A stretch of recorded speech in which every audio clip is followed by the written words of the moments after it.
அன்பு மக்களே, அப்போஸ்தலர் திருச்சபையிலிருந்து துமிலன். 1 பேதுருவின் புஸ்தகம் 2வது அதிகாரத்திலே 24வது வசனத்திலே அவர் தழும்புகளினால் நாம் குணமாகிறோம் என்று வார்த்தை வருகிறது.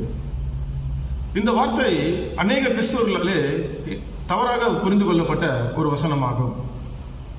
பிரியமானவர்களே, கர்த்தராகிய இயேசு கிறிஸ்து சிலுவையிலே அவர் நம்முடைய பாவங்களுக்காக மரித்தார் என்று அந்த வசனம் சொல்லுகிறது. அவருடைய தழும்புகளால் நாம் குணமாகிறோம் என்பது நம்முடைய வியாதியில் இருந்து அல்ல. அநேக கிறிஸ்தவர்கள் இந்த தழும்புகளால் குணமாவதை வியாதியில் இருந்து குணமாகிறதை குறித்தே பேசுகிறார்கள், குணமாகிறதை குறித்தே பிரசங்கிக்கிறார்கள். இதனாலே ஒரு மிக மேன்மையான ஒரு சத்தியத்தை நாம் இழந்து விடுகிறோம்.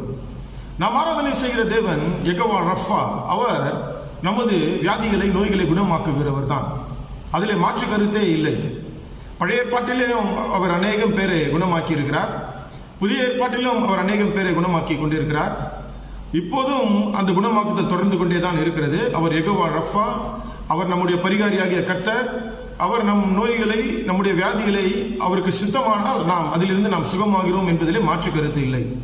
ஆனால் இந்த வசனத்திலே குறிப்பிடப்பட்டிருக்கிற அவருடைய தழும்புகளால் நாம் குணமாகிறோம் என்பது வியாதியில் இருந்து அல்ல.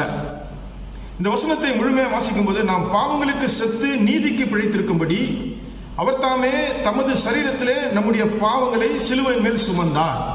அநேகர் இன்றைக்கு சொல்லுகிறார்கள், இயேசு கிறிஸ்து வியாதியை சிலுவையில சுமந்தார். இல்லை பிரியமானவர்களே, அவர் இந்த உலகத்திற்கு வந்தபோது அவர் நமது பாவங்களை சுமந்து தீர்க்கிற தேவாட்டுக்குட்டியாகவே வந்தார்.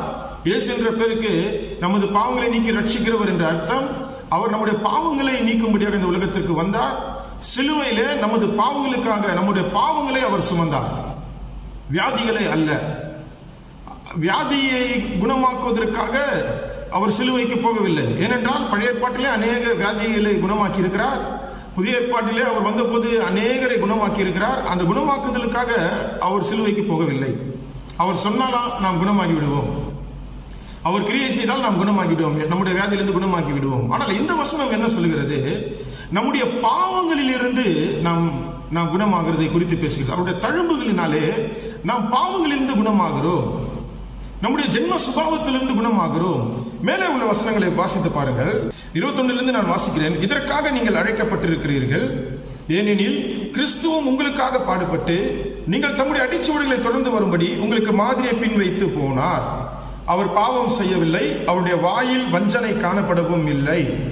அந்த குணமாகுதல் பிரியமானவர்களே, நம்முடைய வாயில் வஞ்சனை காணப்படாத ஒரு சுபாவம், பாவம் செய்யாத ஒரு சுபாவம், அதற்கான ஒரு அடிசவுடுகளை அவர் வைத்து விட்டு போனார்.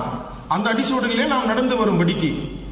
அதிலே அவர் வையப்படும் போது 23வது வசனத்திலே அவர் வையப்படும் போது பதில் வையாமலும் பாடுபடும் போது பயமுறுத்தாமலும் நியாயமாய் தீர்ப்பு செய்கிறவருக்கு தம்மை ஒப்புவித்தார்.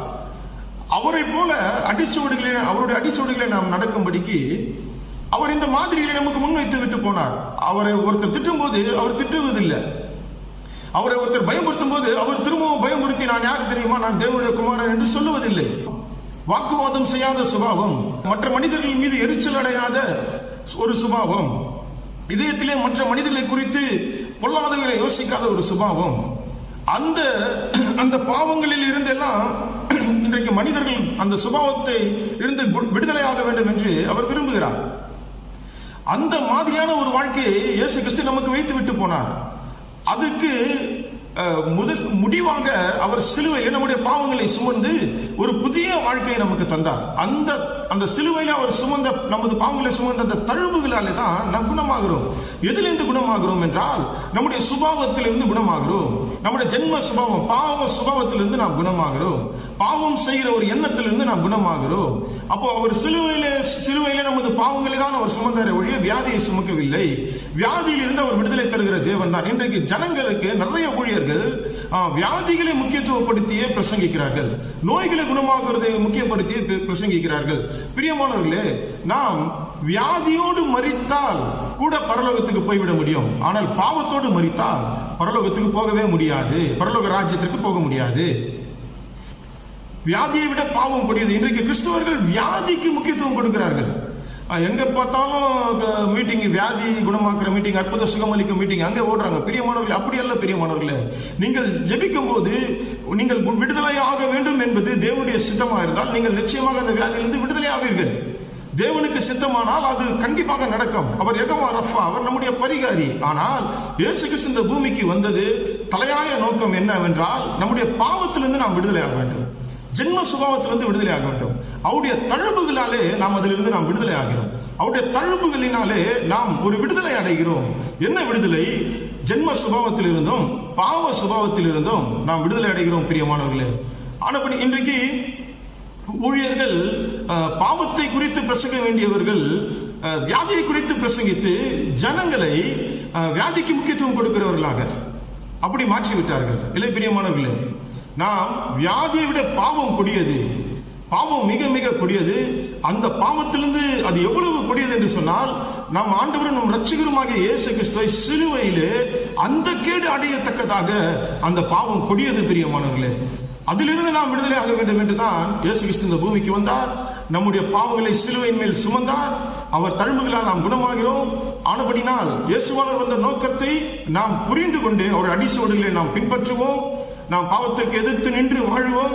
கர்த்தர் தாமே நம்மை எல்லா ஜென்ம சுபாவங்களிலிருந்தும் பாவங்களிலிருந்தும் விடுதலை தந்து நடத்துவாராக. ஆமென்.